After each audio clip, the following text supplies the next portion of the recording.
마음의 중심을 꿰뚫어 보시는 주님이란 제목으로 주의 말씀의 은혜를 나눕니다. 오늘 본문의 말씀은 일명 최후의 만찬시에 유다와 예수님과의 대화를 바탕으로 하고 있습니다.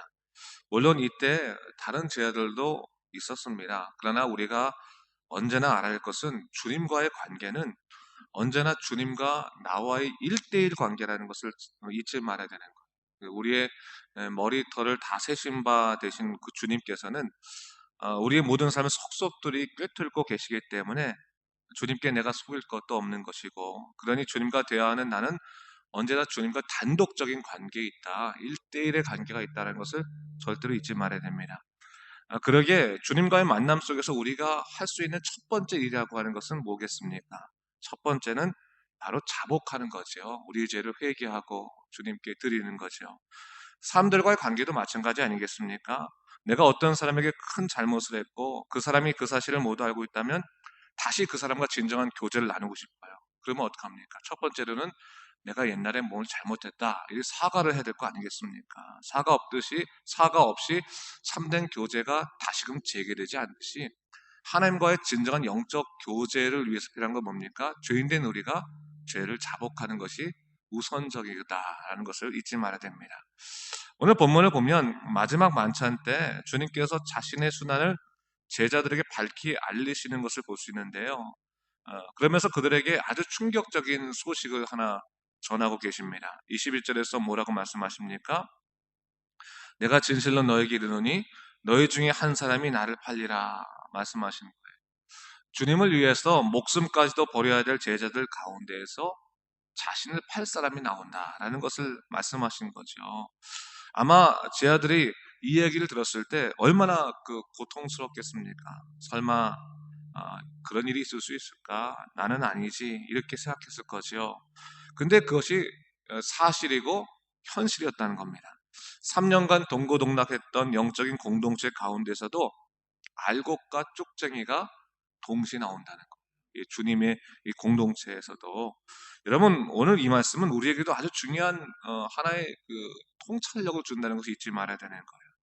아무리 주님이 함께 거하시는 영적인 공동체라 할지라도 반드시 알곡과 쭉쟁이는 함께 거한다라고 하는 거죠. 아무리 사람들을 속이고 자기 자신까지 속인다 할지라도 주님은 그 마음의 중심을 아시기 때문에 결코 주님을 속일 수는 없는 것이다 라는 것을 잊지 말아야 됩니다.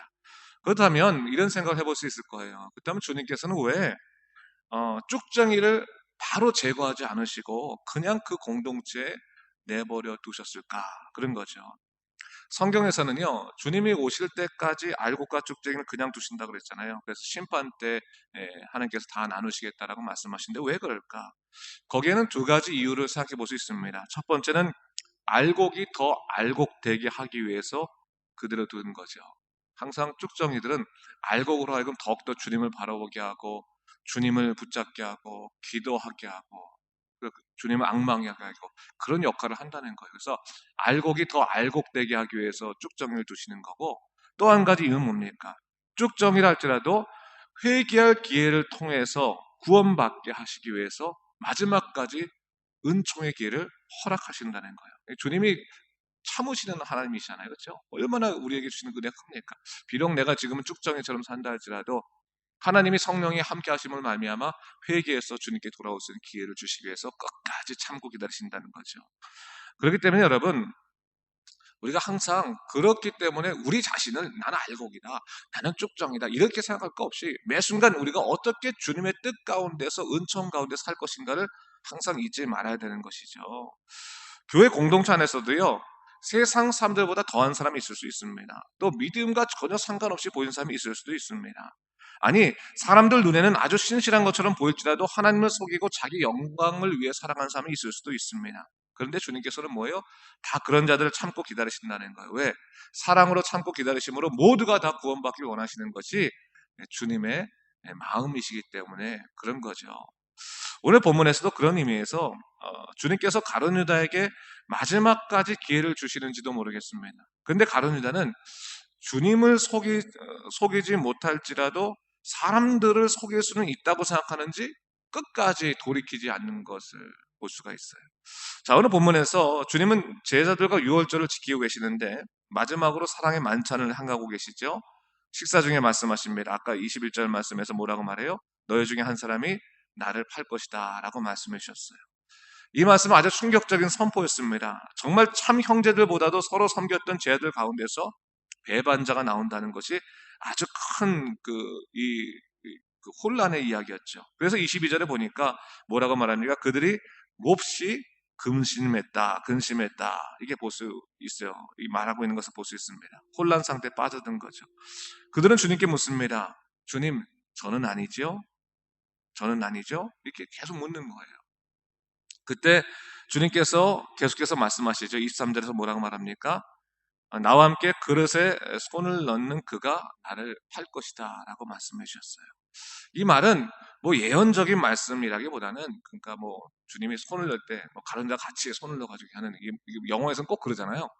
그런 거라기보다는 당시에 유대인들의 식사 습관에 관한 은유적인 표현이라고 볼 수 있어요. 당시 이스라엘 사람들이 뭐 요즘도 마찬가지지만 주식이 뭡니까? 빵이에요, 빵. 그렇죠? 빵인데 그 유대인들은 빵을 국물에다 이렇게 찍어서 이렇게 먹습니다. 이렇게 국물에 찍어 먹어요. 그래서 두세 사람에 하나씩 그 국물을 찍어 먹을 수 있는 그릇을 이렇게 마련해 놓는 거예요.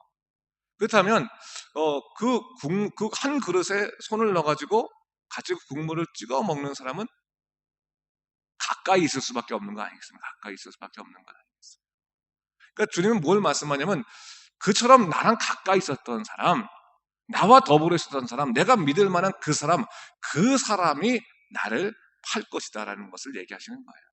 바로 옆에서 한 그릇에 이렇게 그릇을 사용하고 국물을 찍어 먹을 만큼 그렇게 가까운 데 있는 사람이다라고 하는 거죠. 사실 가룟 유다가 어떤 사람입니까? 12 제자 중에서 회개의 역할을 감당했던 사람이잖아요. 가장 믿을 만하고 가장 정직해 보이니까 그에게 맡긴 거고, 그러니까 항상 주님 옆에서 주님 뭐 우리가 돈이 얼마나 남았습니다. 어떻게 할까요? 이런 거를 얘기했던 사람이기 때문에 주님 곁에 있었을 수밖에 없는 것이었죠.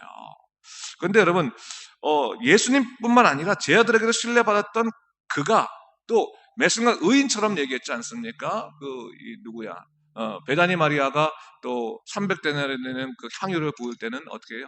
저 300데나리 되는 거를 팔아가지고 가난한 사람 줬으면 좋겠는데 하면서 화를 내던 사람이 또 이 가룟 유다니까 얼마나 또 의인처럼 이렇게 보였습니까? 그런데 궁극적으로 뭐예요? 아무리 그렇다 할지라도 결국 그는 뭐예요? 거짓말장이었고 영적으로 패역한 자였다라고 하는 것을 얘기하고 있는 거죠. 어떻게 보면 돈을 맡았다는 것 자체가 영적으로 위기에 처할 수밖에 없는 것을 얘기하는 것이고 자기 생각대로 움직이는 것 자체가 하나님으로부터 멀어지는 삶을 선택하게 하는지도 모른다라는 것을 얘기하고 있는 겁니다. 그런데 그것이 무엇이든지 이유가 무엇이든지 결국 그는 뭐예요? 주님을 파는 자가 되었다라는 것을 얘기하고 있는 거죠. 그런데 주님은 그에 대해서 어떻게 말씀하고 있습니까? 인자를 파는 사람에게는 화가 있을진데 그 사람은 차라리 태어나지 않았으면 좋을 것이었다라고 말씀하시죠. 구원의 축복이 주어지지 않는다라고 하는 말씀 아니겠습니까? 한번 생각해 보세요. 주님의 그 말씀 기분 좋아서 말씀하셨겠어요? 아니면 너 저주받아라 이렇게 말씀하셨겠어요? 얼마나 이 가슴 아팠겠습니까? 차라리 태어났지 않았으면 좋아할 이 사람.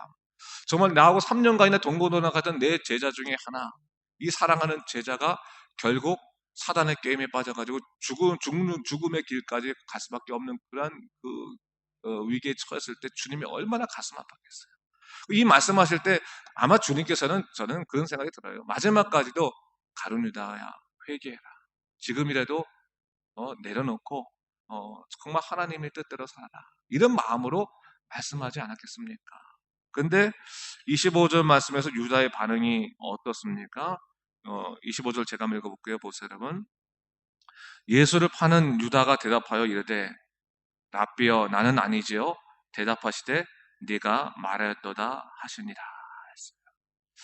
아마 예수님 가까이 계시기 때문에 다른 제자들은 뭐 듣지 못했을 수도 있고 아니면 생각지 못했을 수도 있고. 근데 아까도 말했지만 신앙이라는 것은 결국 하나님과 나와 1대1 관계거든요. 그렇죠? 근데 그 유다에 대해 성경이 뭐라고 말하냐면 예수를 파는 유다라고. 제자 유다가 아니라 예수님을 파는 유다. 그 유다에 관한 그 지칭이 달라지는 거예요. 이 예수를 파는 유다가 뭐라고 말합니까? 랍비여, 나는 아니지요 라고 말합니다. 물론 이 랍비라는 의미는 예수님에게 자주 사용되던 그런 단어긴 했지만, 사실은 예수님이 순환을 당하기 바로 직전에 제 아들에게 있어서 예수님은 이미 랍비가 아니었어요. 예수님은 누구냐면 진짜 주님이에요. 주님. 나의 모든 것 대신 주님이었죠. 근데 주님 저는 아니지 않습니까? 라는 질문도 아니고 랍비여, 나는 아니지요 라고 하는 그런 질문 자체가 결국 그의 마음속에서는 뭐예요? 당신은 내 선생이 가르치는 선생일 뿐입니다 라고 하는, 나의 주님은 아닙니다 라고 하는. 어저께 같은 경우는 제가 이 말씀 드렸지만 은 30세겔이 뭐라 그랬죠? 종 한 명의 생명값이라고 그랬잖아요. 그러니까 당신은 내게 있어 크게 중요한 존재가 아닙니다 라고 하는 그런 것과도 같은 것이거든요. 그에게 있어서 예수님은 지식을 가르치는 선생 그 이상도 아니었고, 또 그는 자신의 속마음을 주님이 아실 거라고 생각하지 않았던 것도 같고, 어떻게 보면 수없이 설교를 듣고 수없이 기적을 보았지만 그의 마음에는 주님을 향한 믿음도 하나님 나라를 향한 소망도 자리 잡지 못했던 것입니다. 자, 여러분, 이것이 우리 인간의 현실이죠. 어떻게 보면 아무리 설교를 많이 듣는다고 해서 사람이 정말로 변화될까? 그렇죠? 아무리 열심히 봉사한다고 해서 우리가 천국 백성으로 정말 기쁨으로 살아갈까?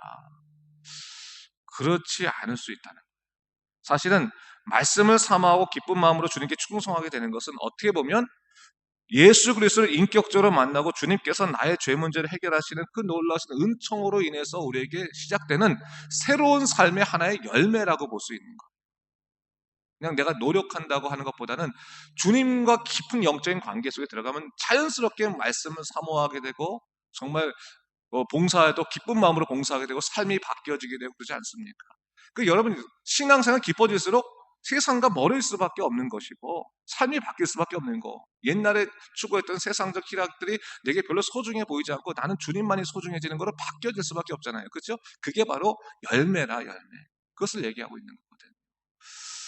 자, 주님은 바로 그런 의미에서 우선적으로 뭘 얘기하시냐면 네 마음의 속, 내가 너의 일거수일투족 마음의 중심을 다 꿰뚫고 보고 있다라는 것을 잊지 말아야 되는 거죠. 자, 나는 아니지요라고 대답할 때 주님께서 뭐라고 말씀하십니까? 네가 말할도다. 이 말은 뭐냐면 네 말을 네가 잘 알지 않느냐라는 말이에요. 네 말을 우리가 하나님을 향해서 뭘 막 말한다고 해서 네 말을 네가 잘 알지 않느냐, 네가 어떤 마음을 갖고 있는지, 어떤 사람인지 누구보다도 네가 잘 알지 않고 있지 않냐라는 말씀을 주시고 있는 거죠. 자, 오늘 다시 한번 이 말씀을 기억할 수 있는 것은 뭡니까? 주님이 매 순간 우리를 보고 계시다는 거죠. 그렇다면 우리가 매 순간 우리가 완전하게 산다는 것은 불가능한 거예요. 그걸 추구하면 안 돼요. 완전하게 살 것을 추구하면 우리는 완전하게 살 수 없고 실망감밖에 누릴 수 없어요. 우리는 완전하지 못해요. 어차피. 그리고 100% 깨끗할 수도 없어요. 우린 뭡니까? 그냥 주님 바라봅니다. 전 죄인이 주님 바라보겠습니다. 주님께서 저를 이끌어 주셔야겠습니다라는 소망만 갖고 살면 회개할 땐 또 회개할 수 있게 되고, 기쁨을 누릴 땐 기쁨을 누릴 수 있게 되고, 또 어려움에 처하면 극복할 수 있게 되고, 하나님께서 때때마다 우리 함께 하심으로 이기게 하시고 또 능력으로 함께 하십니다. 여러분, 하나님한테 다 이끌려 가십시오. 그냥 성도의 견인교리 아시잖아요. 근데 하나님께 딱 걸고 하나님 저는 사실 몰라요. 하나님 알아서 해주십시오. 그렇게 하고 살아가면 여러분 정말 하나님께서 이끌어 가십니다. 어설프게 그냥 하니까 하나님의 뜻도 모르고 막 그런 거지. 그냥 하나님께 전폭적으로 우리 마음을 맡기고 우리 인생을 맡기면 하나님께서 반드시 길 인도하시고, 그리고 우리의 운명은 마지막에 승리잖아요. 그렇죠? 구원과 승리잖아요. 이미 정해져 있는 거라. 그렇다면 절대로 그 마지막을 아는 사람들이 현실의 문제 때문에 절망할 필요는 없는 겁니다.